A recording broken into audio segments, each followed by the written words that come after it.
Hello and welcome to Catholic Social Teaching 101. I'm Jim Grant and it's my privilege today to be here with a panel of guests. Each week we'll be taking what is the depth of Catholic social thought and teaching and break open that message for you, which many people have called the Church's best kept secret. We have three friends who are here with us today. I think I'd like them to self-introduce. I'll just tell you that they come from different parts of Fresno, different parts of the diocese, with a different background and a different beginning in their understanding of Catholic social teaching, and their desire in this program today and next week is to share with you what they are doing at the present based on what it is that they learned when they were young. On that note, Thomas, the youngest of us, why don't you begin? Good afternoon or good day to you. My name is Thomas Weiler. I am lead organizer here with a group called Faith and Community. I'm a faith-based community organizer. And Jim, would you like us to share why we're here? Is that? Why don't you do that? Introduce yourself and tell us what it is that really maybe got you into this type of a mode to be involved in social doctrine, social teaching, social justice. So my faith was, and my connection to Catholic social teaching was, my faith I inherited from my parents from an early age, but it was really Catholic social teaching that brought me to know my faith as an adult and really brought me to know how we as Catholics, as Christians, as people of faith are called to enter into the world and to be Christ-like, to be healers and redeemers in the world. And for me, growing up, I always experienced this big disconnect between kind of what the gospel said and what was kind of the rhetoric in the church and kind of our actions. And Catholic social teaching helped me bridge that gap between what kind of what the gospel says and what the reality is in the world today. When I think about kind of my inspirations, one of my inspirations is my grandfather Bob.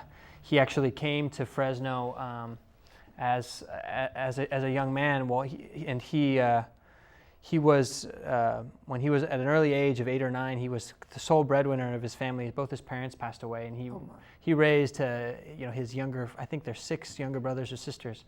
This was before World War II, and he eventually went and fought in World War II and came back and was able to come to Fresno. As a young man, and because of the GI Bill, he was able to enroll in Fresno State. The thing is, he only had a 4th grade education at that time, and they call him into the office and say, Bob, we need your high school transcript. And he said, well, it's you got to write to Waterbury High School out in Connecticut and get the transcript. And so they call him back 6 months later, and they say, we couldn't find Waterbury High School in Connecticut. He says, no, you have it all wrong. It was Connecticut High School in Waterbury, and through the years he played the game, and it was before computers and before all that. So he eventually graduated, and then he dedicated his life teaching a career technical education, wood shop, metal shop in Long Beach.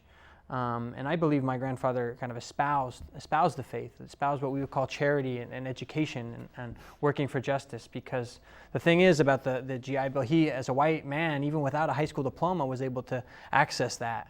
And at the same time, many African American and Latino brothers, many people of color weren't able to have access to the same opportunity. That opportunity led my mom to get a college education, and it put me in an opportunity where I could access a lot of opportunities in education. And so I believe my grandfather dedicated his life to help folks in Long Beach, primarily young men of color who were being pushed out of the education system, get career technical education to get a stable job. And I believe that's an example of Catholic social teaching arriving in education and charity. And since then, he's inspired me, and that example inspires me I believe Catholic social teaching gives us a language to talk about how faith can address systemic issues, structural issues like racism, like poverty, like lack of opportunity, that are now, I believe, calling our church into new arenas and to work in different ways to proclaim the good news for those who are suffering. Father Art, I wonder where it was that you maybe got your first inspiration to be the type of person you are today.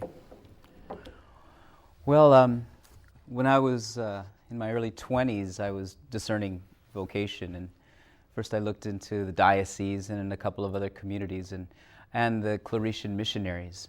At the time, our parish in Los Angeles, La Placita, Our Lady Queen of the Angels, in downtown LA, had a pastor named Father Luis Olivares.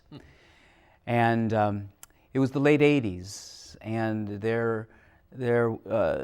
at the Plaza Church, it's 98% Spanish speaking. And there were a number of refugees coming up from Central America, Nicaragua, Guatemala.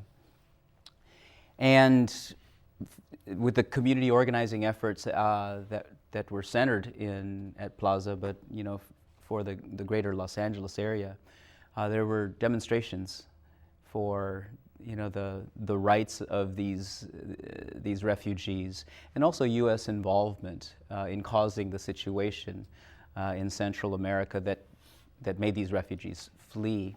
Father Luis was a wonderful example of a pastor who stood with his people.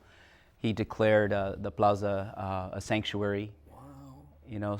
For these refugees. It was pretty very public in its stance, and the marches that we had to the federal building, which is 2 blocks away, were very powerful. A powerful symbol of where the church stood, the Plaza Church in particular, and the Catholic Church in general, because of our teachings. And that influence and that example really pushed me to be a Claretian missionary. Because I said, this is what priests should be doing, is standing with people who have a difficult time standing. And it's an echo of Matthew 25, when Jesus said, whatever you did for the least of my sisters and brothers, you did for me. When I was a stranger, you welcomed me. So that really was impactful in my where I was at the time, and still am, just different. It's matured over the years, I believe. But it helped me be a Claretian missionary, and this is what one part of our charism is: justice, peace, and the integrity of creation in our ministries. Thank you, Father Art, for introducing us to the Claretian charism. We have a Jesuit here, Father Jim Rood. Father Jim, what might be one beginning point for you, one moment that is an interesting story that also begins your own understanding of what is this message of the church? Well, for me, that one thing was green grass, but before I get to that, let me explain something. I was listening to Tom about getting Catholic social teaching as a kid, and Father Art talking about Louis Olivares and the marvelous things happening in Placita. I grew up in LA, went to Loyola High School. I got hurt in September, and I was in bed for 6 months. 6 months. And by the time I went back to Loyola High in April of my freshman year, I did not know how to socialize, so I went through 2.5, 3.5 more years very unhappy because I didn't have a lot of friends. And at the end of my senior year, I'm asking myself, now what do I want to do? No, the question is, what do I want to be? And the answer was, I want to be happy. And I looked around, and who were the happy people? Were those weird men wearing long black dresses, the Catholics, who taught me, the Jesuits. I was good. Worked for them, it must work for me. So I became a Jesuit. But no Catholic social teaching at all. No. All I was taught was don't hit your brothers, obey your parents, and don't eat meat on Friday. It was very simple. And so I became a Jesuit. There wasn't much spirituality, but I loved the novitiate. Then I went into the seminary level. I studied stuff. I was finally ordained, and that was when things began to hit me. Wow. And just a couple of days later, I heard my first confession. And that stunned me, because the guy was an old man who looked something like me, a beard and old and everything. And I was just a young jerk. And I thought, why would an old wise man open himself to me? And that just blew me away, Well, the next year I went to Loyola U, and that's where it got green grass. And what the green grass was, a friend of mine called me on Sunday and said, I'm taking my third graders to LAX, to the airport, to see the big jumbo jets. Is there Loyal U was near LAX, so is there a park nearby? And I told her yes. So we went, they went to the park, and I went there on Monday for lunch with them, and I brought two young seminarian Jesuits with me, and they're dressed in black. And then Wednesday, was the green grass thing. Wednesday, my friend, about 10:30 at night, called me up and said, I just finished reading the last essay of my kids. By the way, her school was very, very poor, South Central LA. And she said, I just read the last essay. Not a single child mentioned the airport or the airplane. All they talked about were those two wonderful young priests and the green grass. And then my friend burst into tears. She said, I never realized all they play on is concrete and asphalt. And that hit me too. And the following year when I went to Loyola High, I started doing social justice work with the kids. And that's a whole new story, and it's beautiful. By the way, I also developed spirituality along the way too. You definitely have. We'll give you an A+ on your spirituality as a Jesuit. Let me speak from the Salesian point of view. My awakening to whatever social justice could be came when I graduated from college, and they sent me on a mission 3 years to live in the Dominican Republic.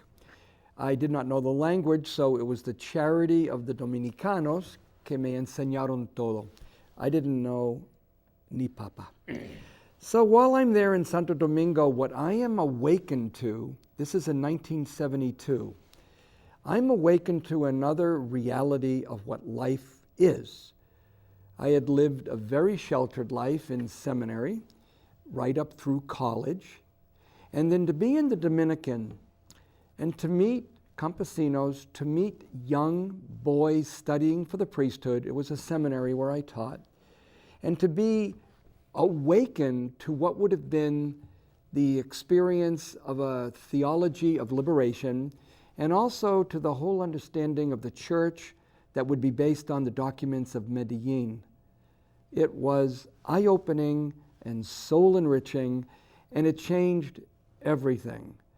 So whenever I went back to my third year of theology in the Josephinum, I had a totally different appreciation of what the world was and how the church would be responding to it, at least in the Dominican.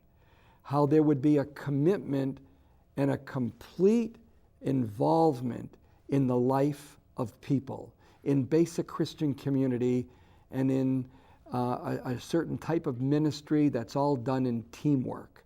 All of this by being in another environment. So I would hope that all of you, when you think of social justice, it's not going to be a document. It's going to be an experience of a different reality. And on that note, we'll take our break.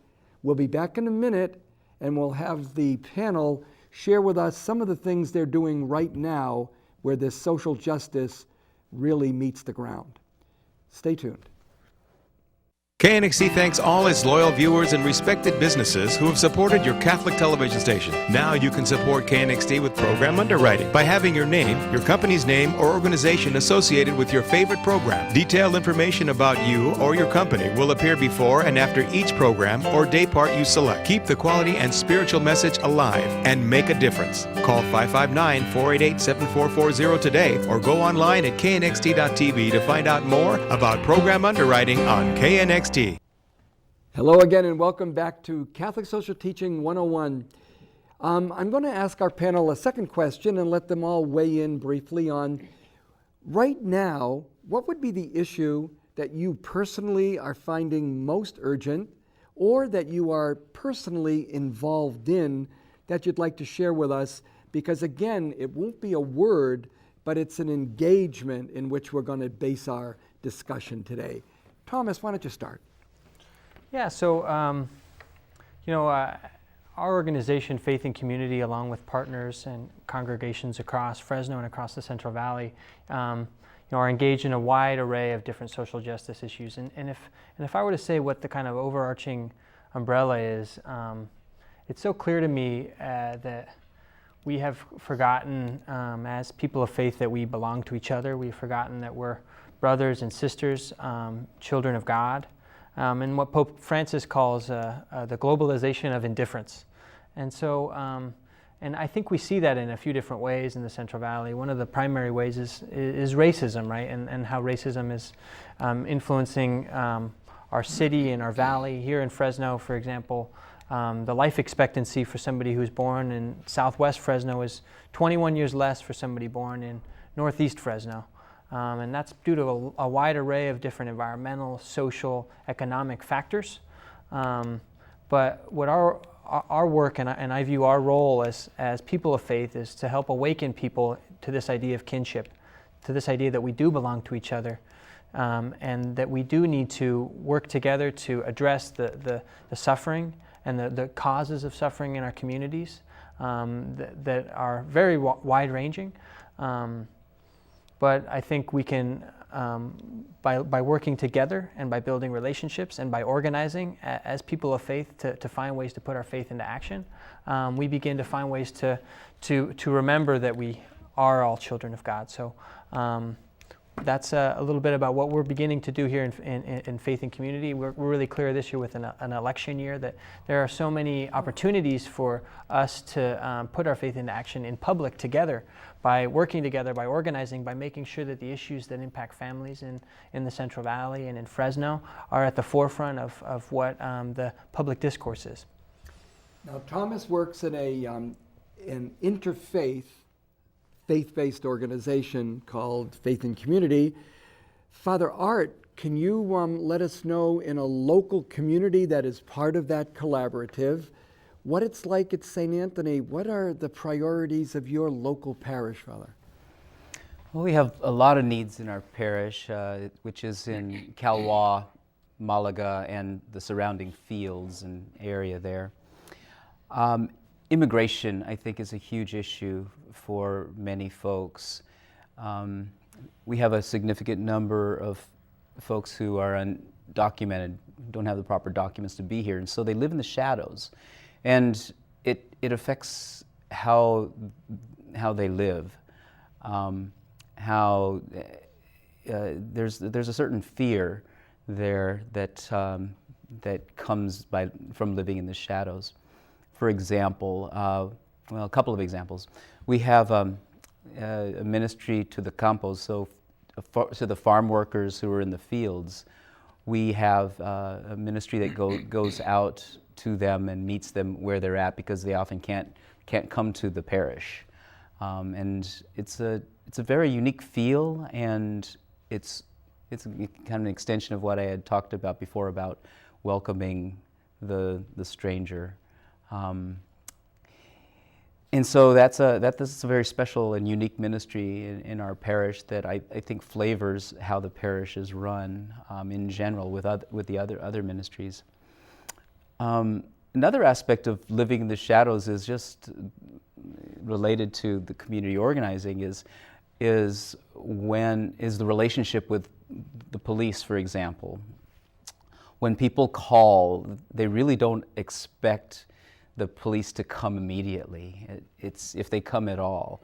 And oftentimes there's this fear of even calling the police because of their status of being undocumented.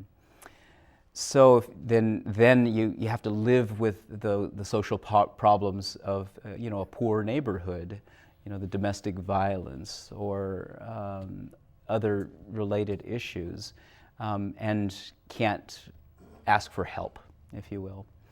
So coming back, it's when the immigration issue affects so many people, and to have comprehensive immigration reform for our whole country would certainly impact our parishioners at St. Anthony Mary Claret.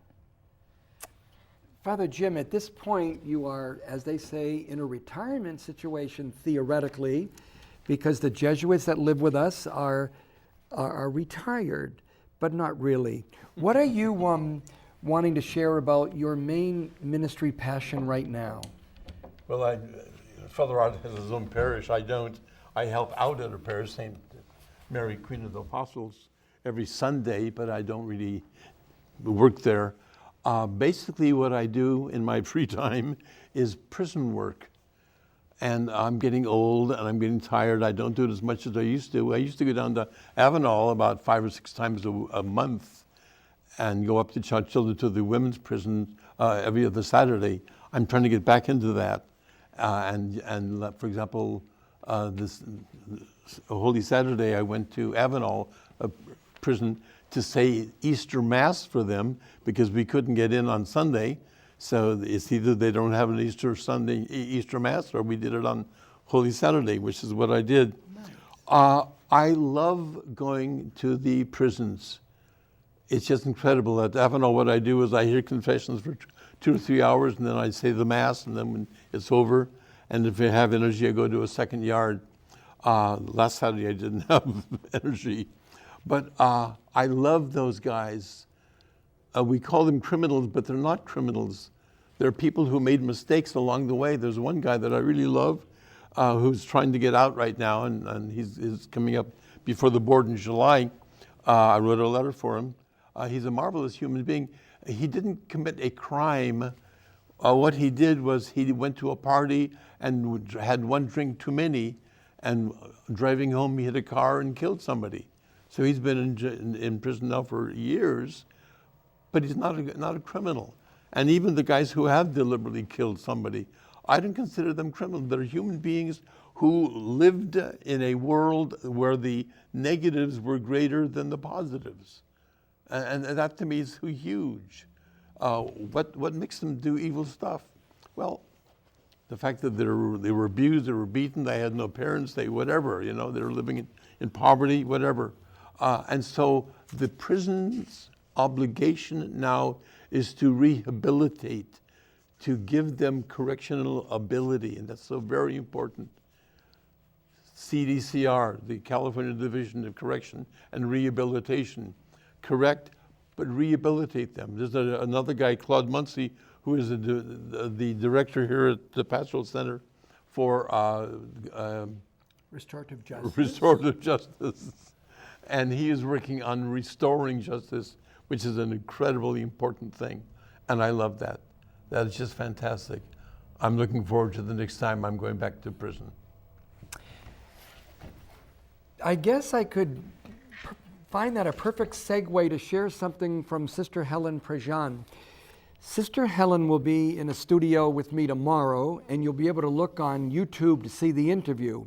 But what Sister Helen says in her book called The Death of Innocence from 2006, a beautiful paragraph that I think a lot of us would find a perfect contribution of Sister to our discussion. When I started out as a young Catholic nun teaching religion and English in junior high at St. Francis Cabrini in New Orleans, I never thought that I would enter the surreal world of government killing chambers. I was profoundly naive about the criminal justice system, the courts, and the horrendous sorrow of murder victims' families. Only when I lived among poor people did I become involved with death row prisoners. It took me a long time to realize that following the way of Jesus meant involving myself in the lives of the poor. For a long time, I thought Christianity meant prayerfulness, charity to the needy, and obedience to the teachings of the Catholic Church. Charity was the most important virtue, but its practice was directed to individuals, never to systems of oppression. It was up to political activists to change systems, and I thought of myself as a nun, not an activist. I was a spiritual presence in the world.